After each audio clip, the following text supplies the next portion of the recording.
Hay un pensamiento en la palabra de Dios en el libro de Isaías, Isaías capítulo 53, versículo 1.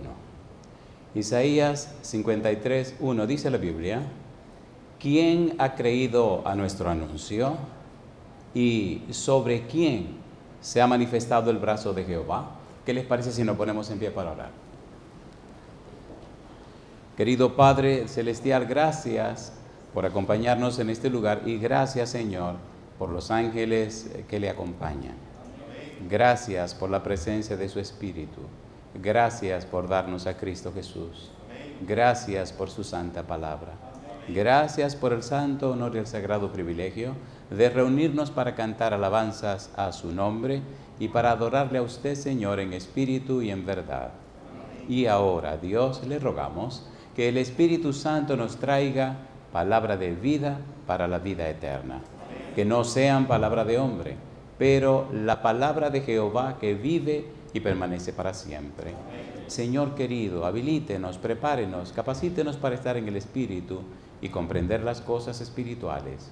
Se lo pedimos en el nombre de Jesús. Amén. Durante la semana estamos trabajando con la serie La ciencia de la salvación. El título para el tema de hoy es La Ruta 53. ¿Cuál es el título de hoy? La Ruta 53. ¿Cuál es la Ruta 53? Hemos dicho durante la semana que la ciencia de la salvación recibe otros títulos también. Se le llama el Evangelio de Dios, el Evangelio de Jesucristo, se le llama también, Pablo dice, mi Evangelio, se le llama también el misterio de Dios, la sabiduría de Dios, la ciencia de Dios, etc. Sin embargo, el mejor lugar, la mejor explicación para el Evangelio de Jesucristo, para el Evangelio de Dios, está en 4 cantos que Dios escribe, que Dios inspira, que Dios describe. En Isaías aparecen estos 4 cantos y los hemos repetido una noche y otra noche y otra noche. Cuando llegue a su casa, tome tiempo y siéntese con su Biblia para ver a Dios describiendo los sufrimientos del Señor Jesús y las glorias que vendrían tras ellos.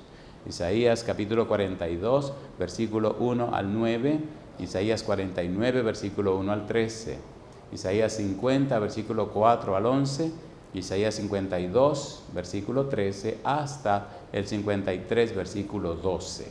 A nosotros nos interesa trabajar con el capítulo 53, versículo 1.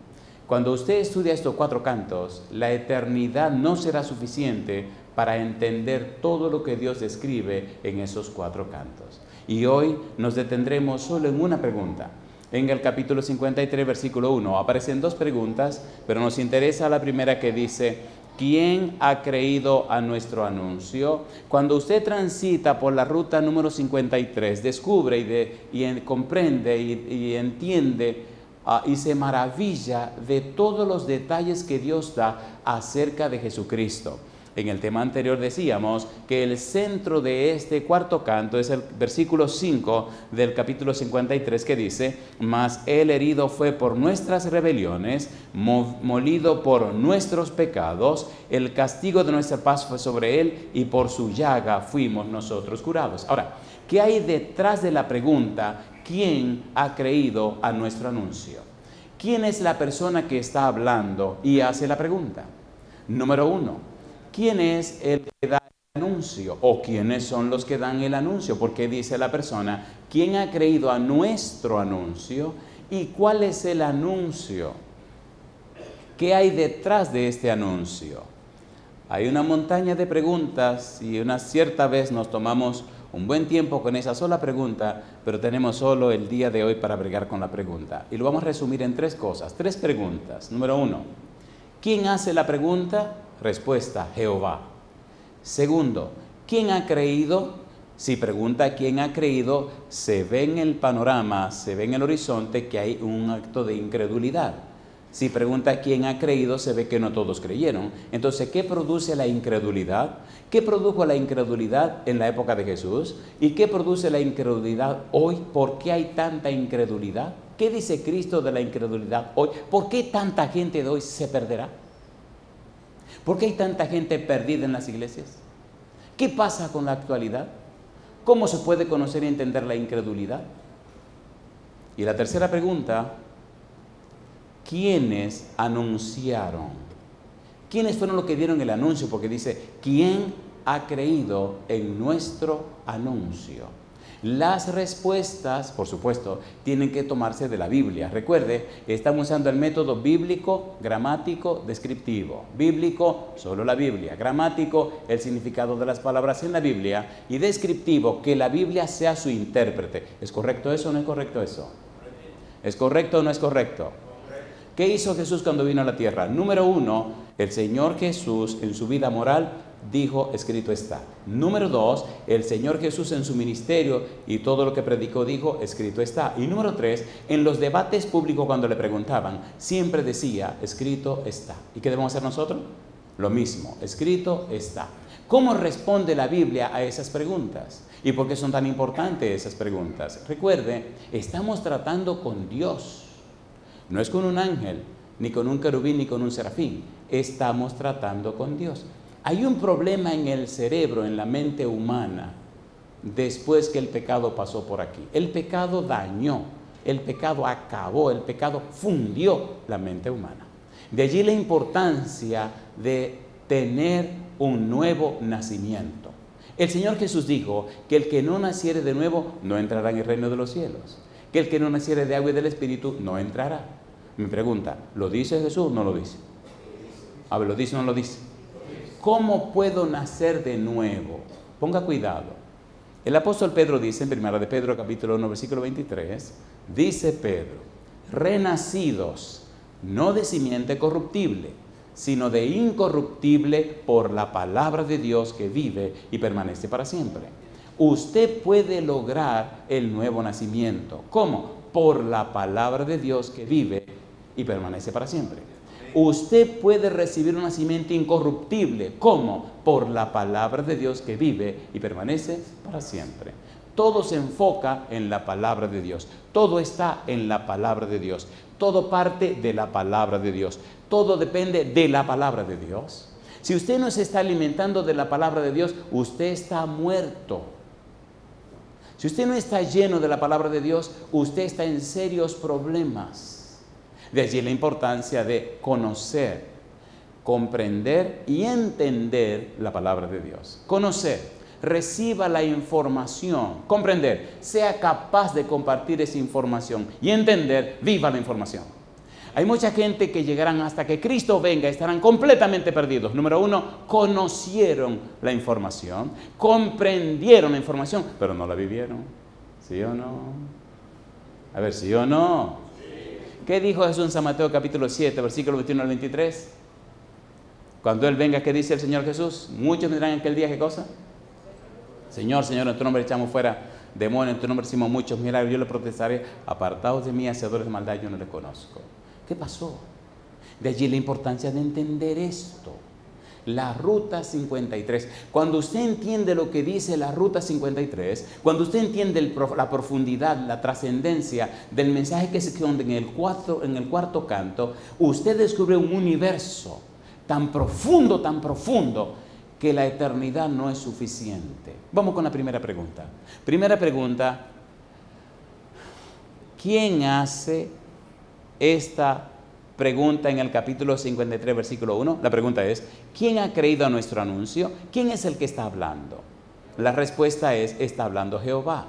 Y entonces tenemos que preguntarle al texto y al contexto, muy bien, ¿y qué participación tiene Jehová en estos 4 cantos?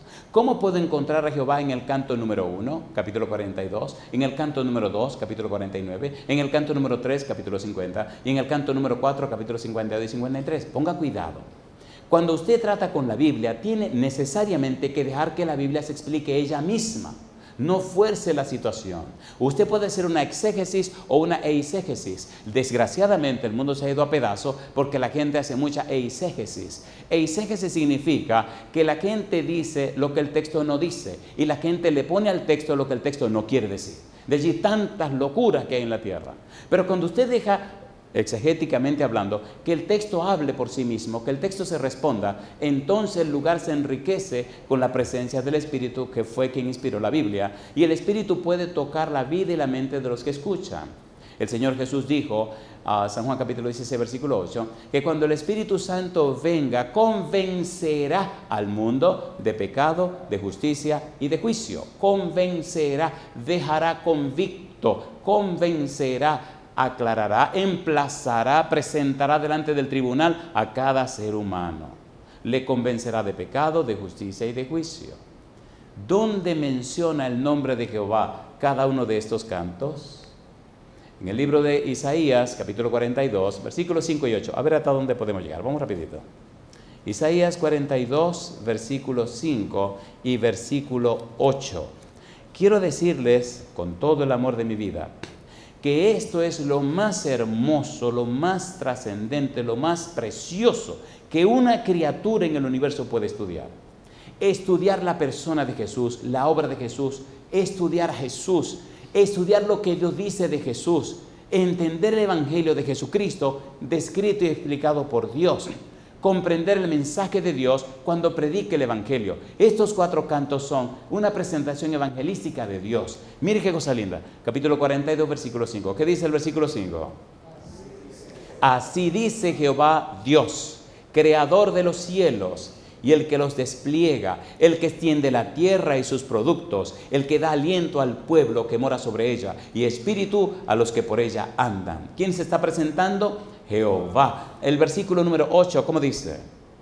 Versículo 8, ¿cómo dice? Yo Jehová, este es mi nombre, y a otro no daré mi gloria, ni mi alabanza a esculturas. ¿Quién está hablando? Jehová. ¿Aparece Jehová en el primer canto? Aparece. Capítulo 49. Veamos a Jehová en el segundo canto. Vamos rapidito. Es hermoso descubrir a Dios, es hermoso conocer a Dios, es hermoso encontrarse con Dios. Y cuando usted se encuentra con Dios, cuando usted le conoce a Él, cuando usted le comprende a Él, cuando usted le entiende a Él, entonces la vida suya se convierte en un poder que hace posible que otros también entiendan. ¿Es así o no es así? Jeremías capítulo 9, versículo 23 y 24, ¿qué dice Dios? No se alabe el sabio, ni el valiente se alabe, ni el rico se alabe. Y dice Dios, alábese en esto el que se hubiere de alabar, en conocerme y entenderme que yo soy Jehová, que hago misericordia, juicio y justicia en la tierra, porque estas cosas quiero, dice Jehová. ¿Te quiere alabar? Conóceme. ¿Te quiere alabar? Compréndeme. ¿Te quiere alabar? Entiéndeme. Alabado sea el nombre de Dios. La vida cristiana no es un asunto de argumento ni de doctrina. La vida cristiana es un asunto de principios. Un cristiano es una persona que conoce y ama a Cristo. Usted no puede amar a quien no conoce. ¿Es cierto o no es cierto? A ver, ¿es cierto o no es cierto? Y cuando usted ama a quien no conoce, no es amor, se llama infatuación. La infatuación es la falsificación satánica del amor. Ay, mamá. Mire qué cosa linda. Capítulo 49, versículo 1. ¿Cómo dice el versículo 1? Oídme, costas, y escuchad, pueblos lejanos. ¿Qué dice ahora? Jehová me llamó desde el vientre, desde las entrañas de mi madre, tuvo mi nombre en memoria. ¿Quién está hablando? El ungido. ¿Quién está hablando? El siervo. ¿De quién está hablando? De Jehová. Mire qué cosa linda el versículo 4. ¿Qué dice el verso 4? Pero yo dije, por demás he trabajado, en vano y sin provecho he consumido mis fuerzas, pero mi causa está delante de ¿quién? Delante de Jehová. ¿Y mi recompensa con quién? Con mi Dios. ¿Quién sigue hablando? El ungido, el siervo, el Señor Jesucristo. Mire qué cosa linda dice ahora, versículo número 5. ¿Qué dice el 5? Ahora pues dice Jehová, el que me formó desde el vientre para ser su siervo, para hacer volver a él, a Jacob, y para congregarle a Israel, porque estimado seré en los ojos de Jehová, y el Dios mío será mi fuerza. No sé si a usted le pasa igual, pero ¿se ha dado cuenta que cuando usted lee la Biblia, cuando la Biblia ilumina su mente, cuando comprende la Biblia, cuando va entendiendo y viviendo la Biblia, usted nota que su vida va siendo cambiada y transformada y se convierte en una bendición? ¿Sí o no? ¿Sí o no? He conocido familia disfuncional y he visto cómo el Espíritu de Dios ha cambiado a papá y a mamá y ha transformado la vida de los hijos. Y después algunos vienen a contar. Hace unos días, a ver cómo digo esto. Estamos en un país muy lejos de aquí, en una ciudad muy famosa, muy importante. Y el primer fin de semana de la campaña apareció una muchacha que venía de España. Ella no era de la iglesia, no era adventista, pero se apareció con una maleta. Y bueno, se apareció. Y vino al culto con su maleta, oyó su culto. Y cuando terminamos de predicar, todos los hermanos se reunieron. En esa iglesia se reúnen italianos, portugueses e hispanos. Por eso se llama una iglesia latina, porque tiene estos tres grupos. Fin de la historia, la muchacha la acogió una hermana brasileira en su casa y se pasó la semana entera con esta hermana. La muchacha no es adventista, vino desde allá de España, y entonces se sentó y comenzó a contarme su historia. Me dice: mire, pastor, nosotros somos tantos hermanos y hay un hermano que era el más difícil, muy difícil. Es posible que ella esté mirando esta presentación en algún momento. Y me dice: y mi hermano, bueno, pues vivía en otro lado, y un buen día se apareció por la casa y trajo muchos sermones. Había Dios cambiado su vida, había Dios transformado su vida, se había reconciliado con Dios y estaba completamente cambiado. Y nos dijo: tienen que oír estos sermones. Bueno, empezamos a oír los sermones y pasamos el fin de semana oyendo sermones. Y después se fue y dejó una cantidad de sermones y empezamos con esos sermones. Y en mi casa, mi papá se reconcilió con Dios, mi mamá se reconcilió con Dios, yo me reconcilié con Dios, mi hermano ya estaba reconciliado con Dios, la familia entera se volvió a Dios. Y yo le dije a Dios: si este hombre un día viene por aquí, no me importa el lugar, yo voy a ir a oírle. Y cuando supe que te iba a estar aquí, compré un pasaje y arranqué para acá. Yo no sabía ni para dónde venía, yo no sabía ni... La cuestión es que yo dije: yo voy a llegar. Y llegué. Y le dije: ¿cuáles son tus planes? Dice: yo quiero prepararme bien para bautizarme y entregarle mi vida al Señor. Amén. Número 2, fuimos a otro lugar que estaba en ese país donde la muchacha es.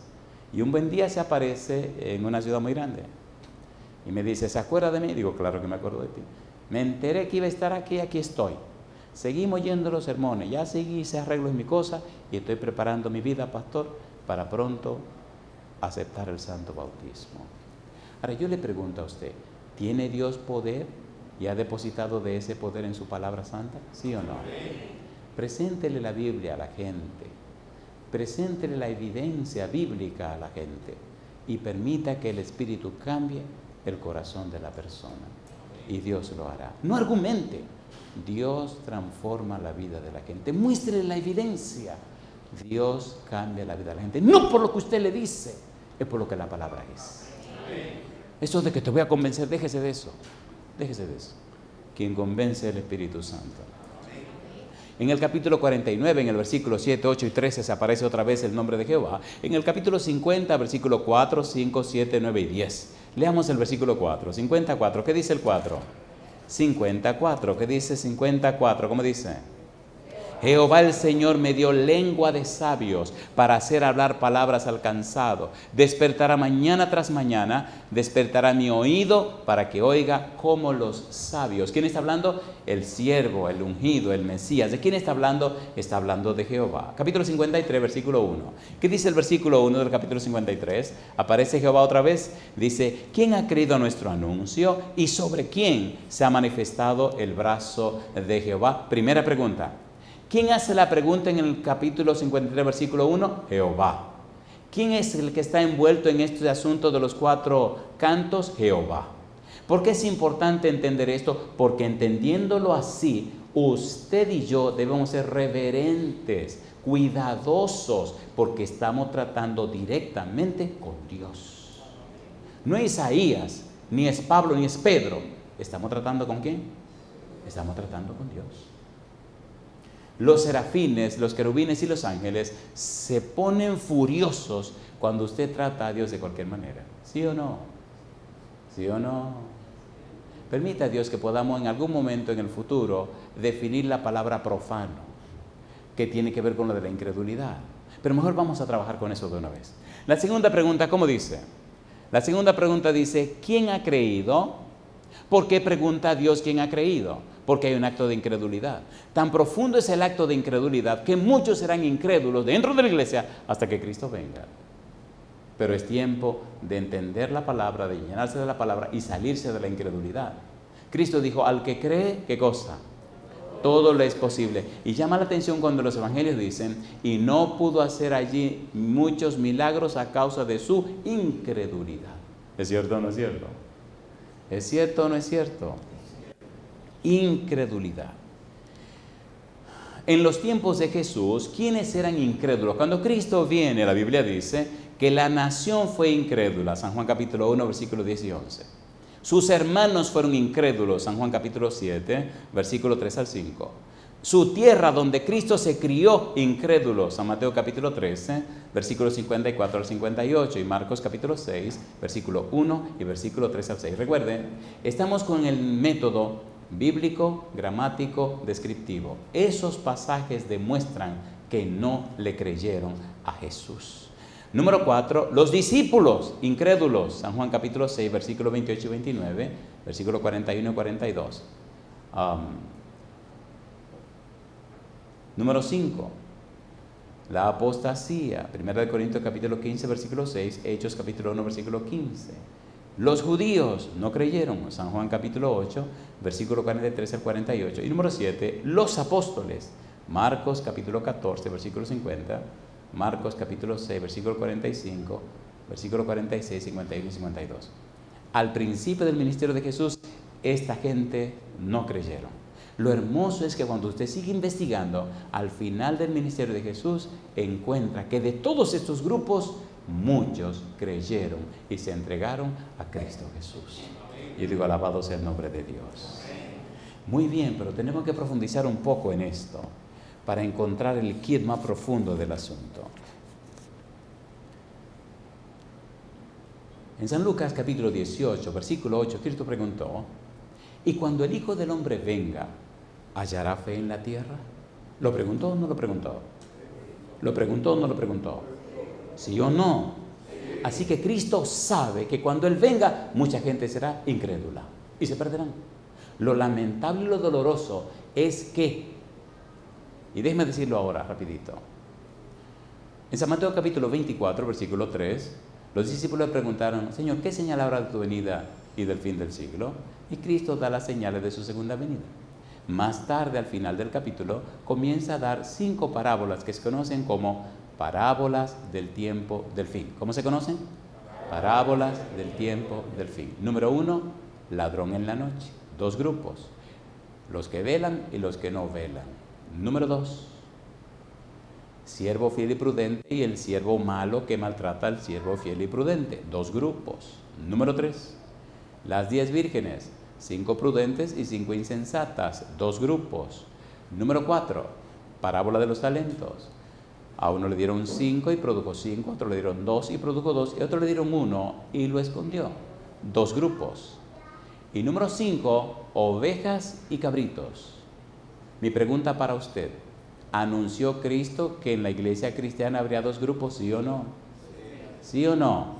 Entonces asegúrese en qué grupo está usted. Esto es cuestión de vida o muerte. Esto no es un juego. La salvación no es una lotería. Y hay que tomarlo muy en serio. San Lucas capítulo 17, versículo 26 en adelante. Mire lo que dice Jesús. Aquí comienza la parte más emocionante de esta sección. ¿Por qué?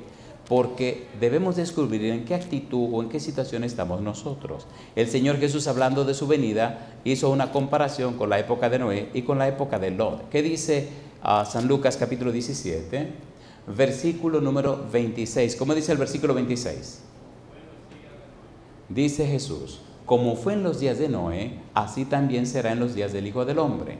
Comían, bebían, se casaban, se daban en casamiento, hasta el día que entró Noé en el arca y vino el diluvio. ¿Y qué dice ahora? ¿Qué dice ahora? Los destruyó a todos. Asimismo, como sucedió en los días de Lot, comían, bebían, compraban, vendían, plantaban, edificaban. Mas el día en que Lot salió de Sodoma, llovió del cielo fuego y azufre y ¿qué dice ahora? Los destruyó a todos. Y dice Jesús, así será el día en que el Hijo del Hombre se manifieste. Yo le pregunto una cosa en este preciso momento. Imagine por un momento que en minuto y medio la tierra comienza a temblar. 1 minuto y medio, suenen unas trompetas y una bocina que ensordece. 1 minuto y medio. El cielo se abre y el sol sale en toda su fuerza. 1 minuto y medio. Se ven millones y miríadas y millones de ángeles que vuelan en el cielo, todo resplandeciente. Y dice, Jesús ya vino. ¿Qué haría usted? Sea sincero. ¿Qué haría usted? ¿Ya llegó el Señor? Llegó, porque Él va a llegar cuando no lo esperen. ¿No lo dice Él como ladrón en la noche?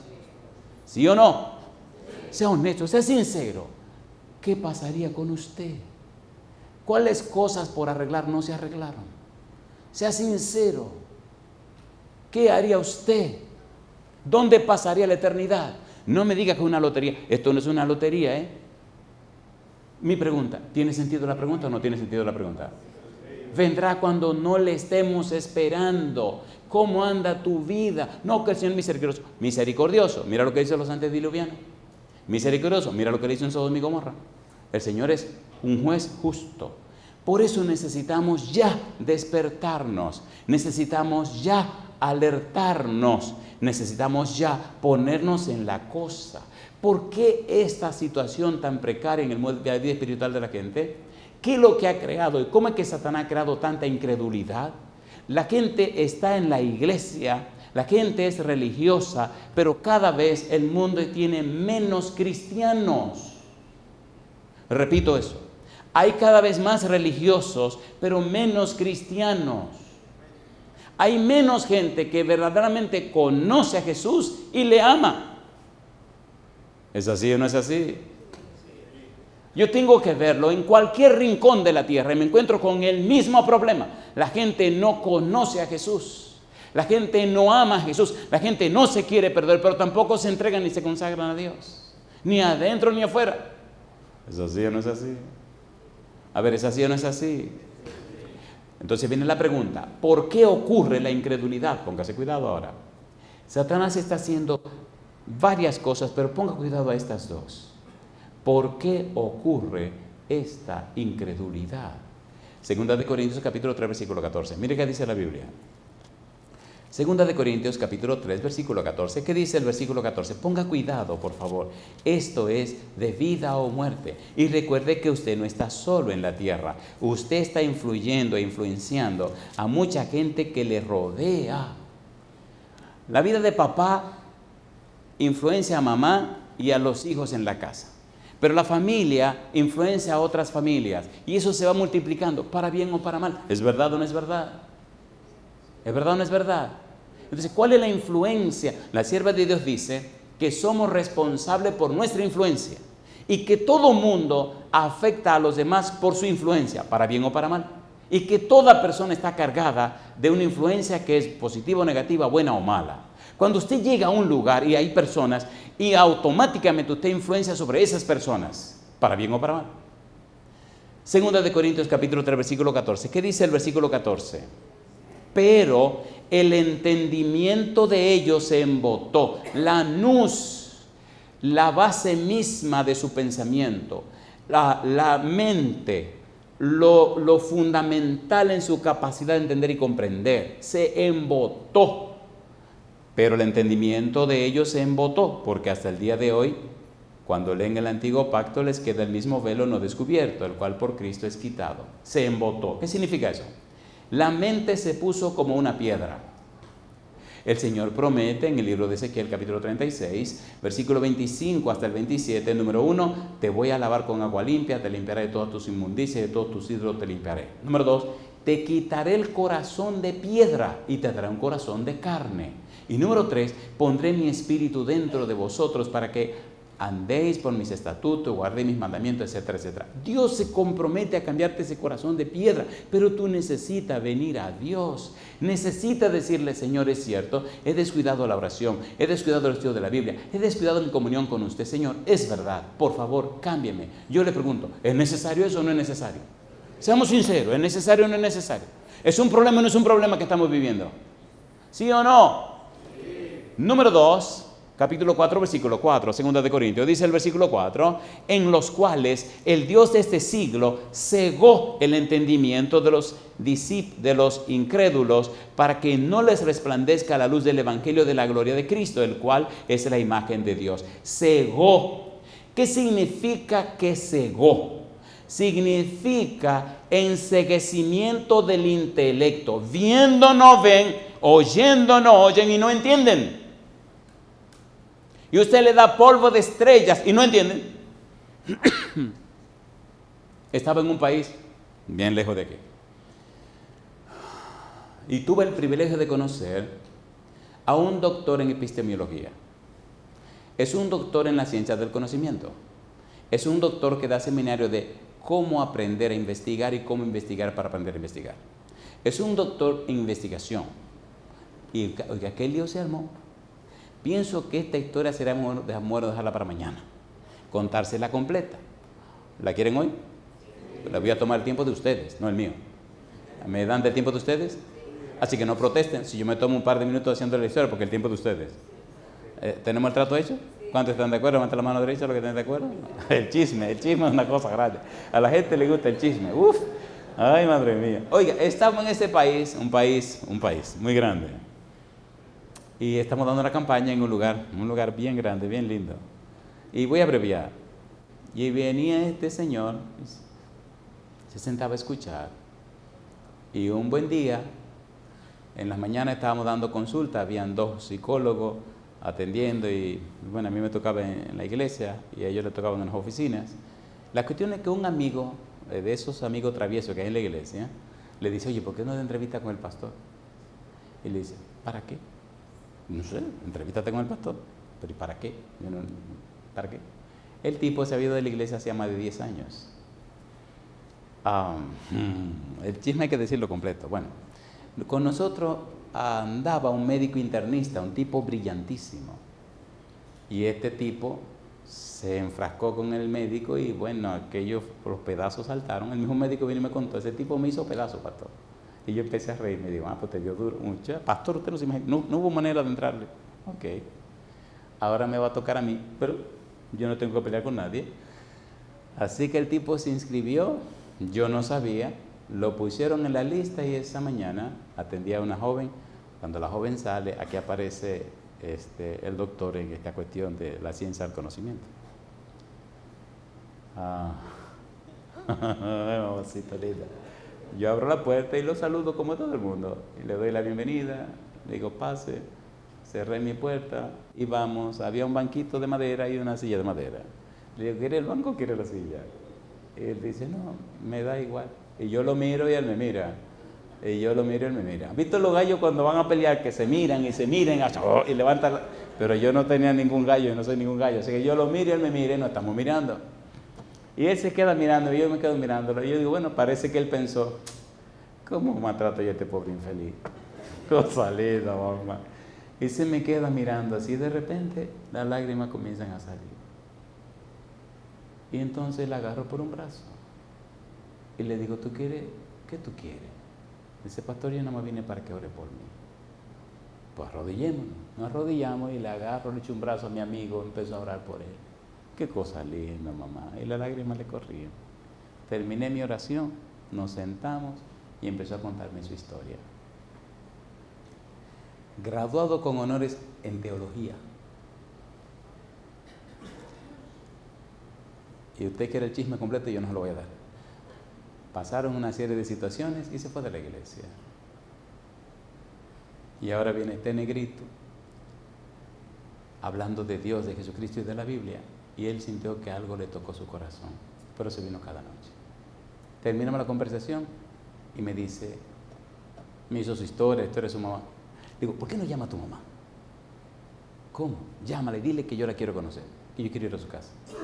Pastor, llámala. Y le llamo. Mamá, dime fulano, ¿sabe que estoy hablando con el pastor que vino a dar la conferencia? Ah, sí, sí. Y él quiere ir para allá, para la casa, diga, a conocerte. ¿A conocer a quién? A ti, a mí. No, tú estás relajando. No, mamá, es de verdad, mira que él está conmigo. ¿Tú crees que podemos?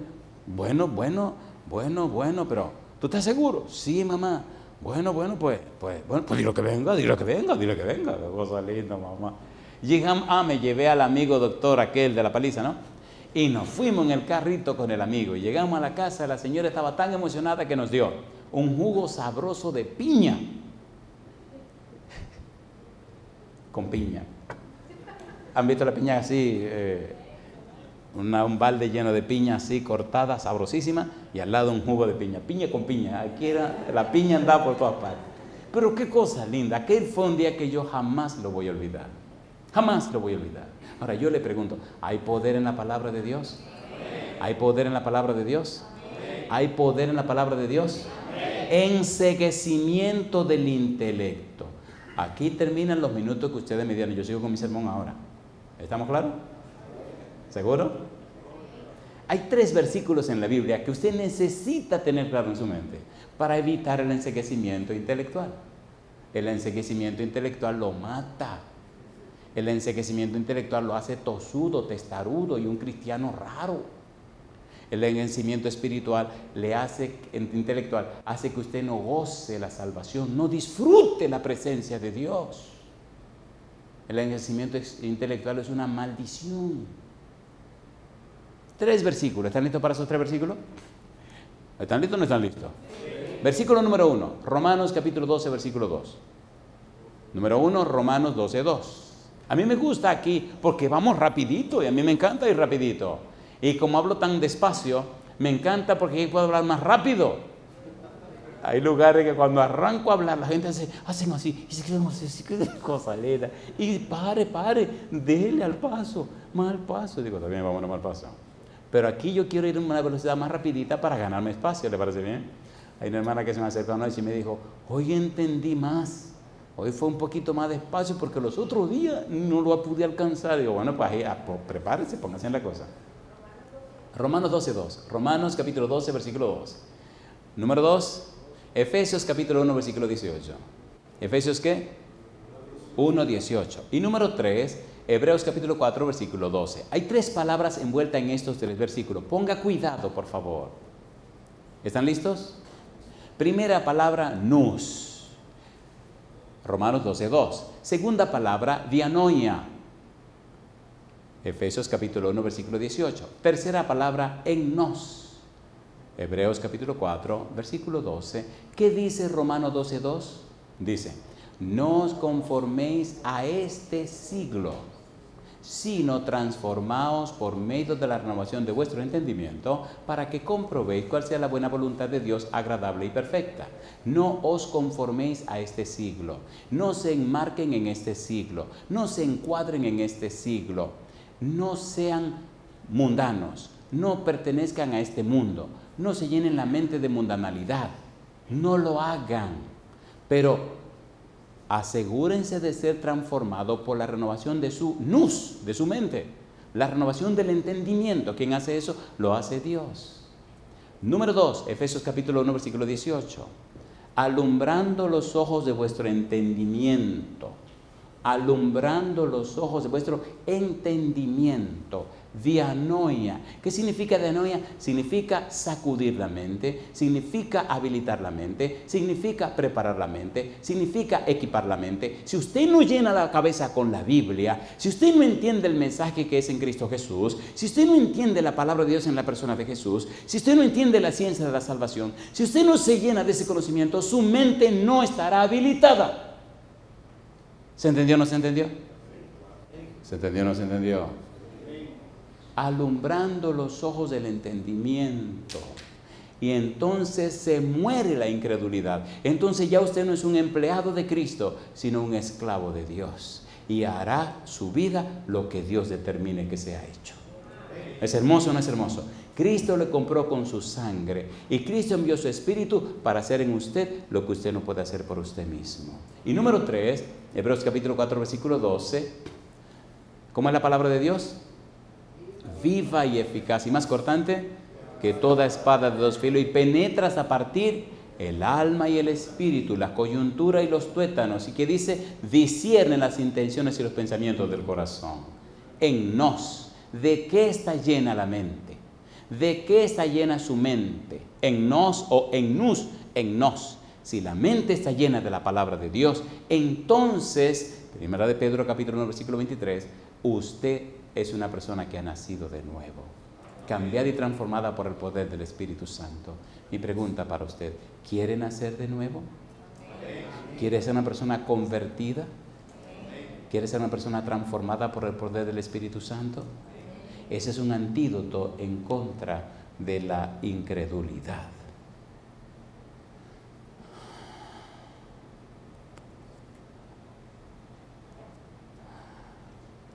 Bueno, ahora vamos a decir la parte más dura para que se lleven en la mente. ¿Cuál es el problema?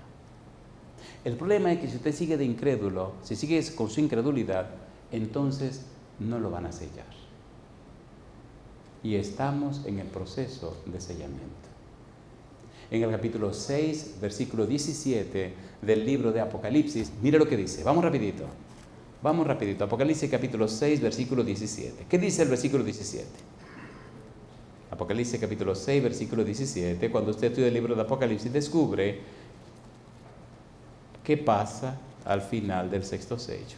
¿Qué dice el versículo 17? ¿Cómo dice el verso 17? Porque el gran día de su ira ha llegado. ¿Y cuál es la pregunta? ¿Y quién podrá sostenerse en pie? Y el capítulo 7 aparece como un paréntesis. Hay un proceso de sellamiento en este momento. El sello es el Espíritu Santo. Ese proceso de sellamiento está definiendo la vida de las personas que vivirán o estarán en pie cuando Cristo venga. En el libro de Apocalipsis capítulo 7, versículo 1 al versículo 3, mire lo que dice la Biblia, ponga cuidado. Después de esto vi a 4 ángeles en pie sobre los 4 ángulos de la tierra que detenían los 4 vientos de la tierra para que no soplase viento alguno sobre la tierra, ni sobre el mar, ni sobre ningún árbol. Vi también a otro ángel que subía de donde sale el sol y tenía el sello del Dios vivo y clamó a gran voz a los 4 ángeles a quienes se les había dado el poder de hacer daño a la tierra y al mar, diciendo, ¿qué cosa? No hagáis daño a la tierra ni al mar, ni a los árboles. ¿Hasta cuándo? Hasta que hayamos sellado en sus frentes, ¿a quienes dice? A los siervos de nuestro Dios. ¿Está pasando ese proceso de sellamiento en este momento, sí o no? ¿Sí o no? ¿Sí o no? Le voy a dar un párrafo, una cita para que la busque y la confirme y la tenga por allí. Para mí, cuando era un adolescente, esto me aclaró muchas cosas. Comentario Bíblico Adventista, tomo 4, página 1183. Dice, el sellamiento es un afianzamiento a la verdad tanto intelectual como espiritualmente. De modo que los que están siendo sellados son inconmovibles. Ponga cuidado. Número 1, afianzamiento a la verdad intelectualmente. Cuando usted estudia la Biblia, cuando usted estudia el Evangelio, cuando usted conoce y estudia a Jesucristo, entonces, oiga lo que pasa, hay un afianzamiento en su mente. Pablo lo dice de una manera muy hermosa. Pablo dice en Efesios capítulo 3, versículo 17 en adelante, dice que él le ora a Dios para que sean fortalecidos con poder en el hombre interior por su espíritu. Hombre interior, el ser intelectual y el ser espiritual. Ser intelectual, la mente, la voluntad y la conciencia. Para que el Espíritu Santo venga y fortalezca tu mente, fortalezca tu voluntad y fortalezca tu conciencia. Pero si no estudia la Biblia, si no ora, si no estás en comunión con Dios, ¿cómo te fortalecerá el Espíritu de Dios? La mente, la voluntad, la conciencia, en la medida que crece en el conocimiento de Jesucristo, en el conocimiento de la palabra de Dios, en la medida que pone tu mente en la palabra de Dios, entonces, 2 Corintios capítulo 3, versículo 18, el Espíritu te va transformando de gloria en gloria como a su imagen, a la imagen de Cristo. Y la gente que te conoce dice, verdaderamente este hombre, verdaderamente esta mujer es un cristiano, es una cristiana y camina con Dios. ¿Lo dice la gente o no lo dice? ¿Lo dice o no lo dice? Hay una metamorfosis que se va produciendo en tu vida. Tu esposa lo reconoce, tus hijos lo reconocen, tus amigos lo reconocen y dicen, wow, es increíble, mira cómo Dios está cambiando a esta persona. ¿Pasa o no pasa? ¿Sí o no? Y ese es un antídoto contra la incredulidad. Satanás no quiere que sepas eso. El sellamiento.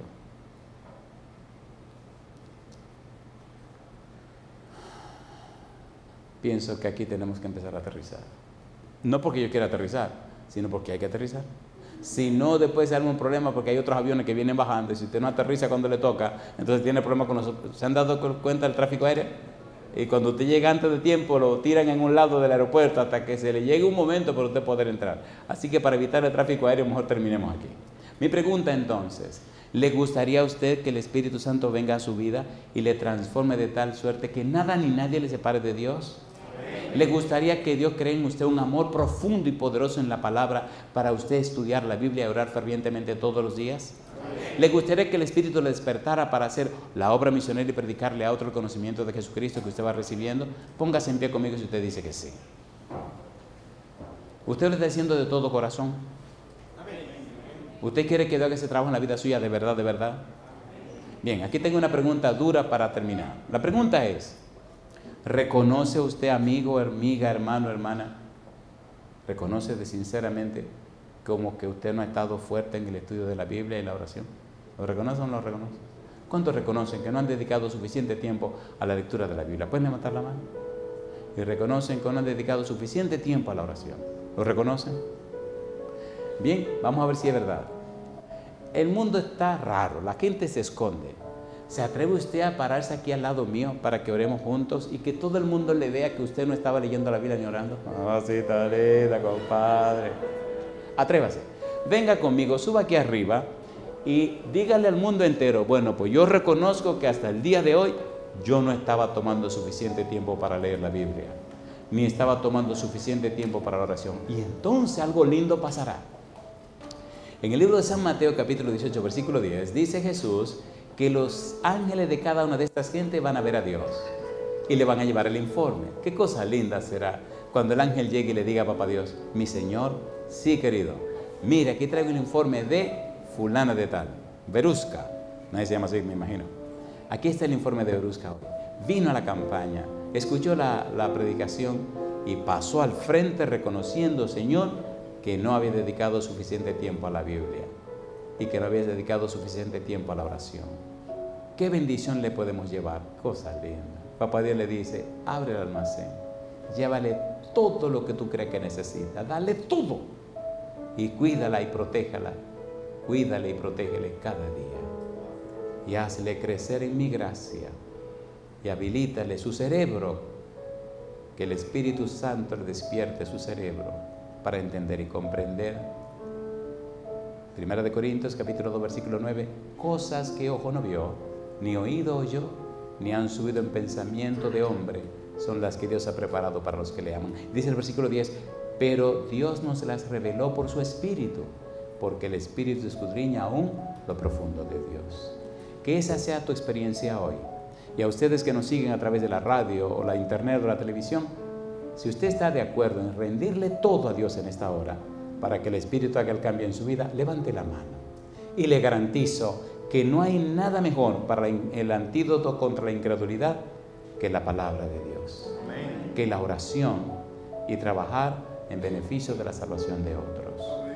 Que cada uno de nosotros, hoy, el Espíritu nos convierta en mensajeros y mensajeras del cielo, que por testimonio anuncian la segunda venida de Jesús. Amén. Querido Dios, querido Padre Celestial, gracias Señor.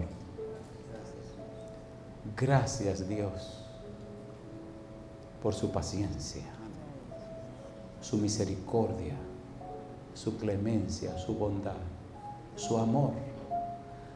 Querido Dios, nos sorprende, nos maravilla. Señor, confesamos públicamente que usted es tanto y tanto y tanto que no lo entendemos.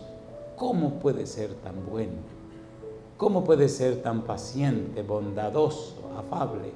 ¿Cómo puede ser Dios que nos trate como nos ha tratado hasta hoy y siga cuidando de nosotros, protegiéndonos, bendiciéndonos, ayudándonos?